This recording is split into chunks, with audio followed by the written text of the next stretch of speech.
qui diffuse la musique 10 minutes le matin et 10 minutes le soir. La génodie, c'est le nom de cette thérapie musicale. Les mélodies diffusées se nomment des protéodies, contraction de protéines et mélodies, car cette musique agirait sur la fabrication des protéines. On s'appuie sur des travaux édités sur comment le pommier résiste à la tablure, les variétés qui sont résistantes, pourquoi elles sont résistantes, et en fait, elles surexpriment 3 protéines.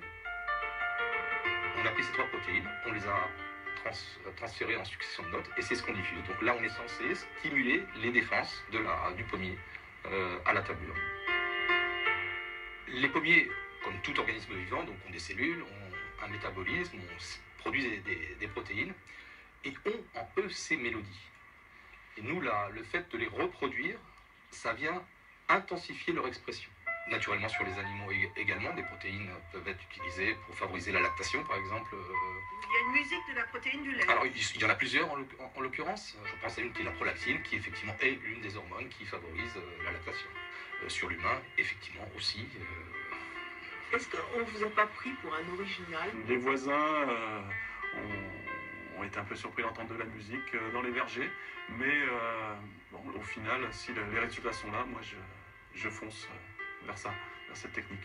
Dans des morceaux connus, on retrouve des petits fragments de protéines.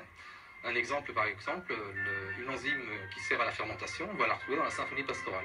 On peut utiliser la symphonie pastorale pour aider à la fermentation du pain, du vin, par exemple. Un autre exemple, l'actine, par exemple, qui est une protéine musculaire, on la retrouve dans les 4 saisons de Vivaldi. L'hémoglobine, je vais vous parler de l'hémoglobine. L'hémoglobine, on le retrouve dans le début de l'hémoglobine alpha humaine, on la retrouve dans le thème du pop club de José Arthur. Cette musique des gènes est évidemment très controversée. Pourtant, il existe un brevet déposé auprès de l'Office des brevets européens et une centaine d'utilisateurs diffusent aujourd'hui ces étranges mélodies dans leurs champs, leurs vignobles ou leurs étables. Et leur première motivation reste la diminution de l'utilisation des produits phytosanitaires. Voilà, vous savez ce qu'il vous reste à faire maintenant si vous voulez faire pousser vos plantes dans votre petit jardin.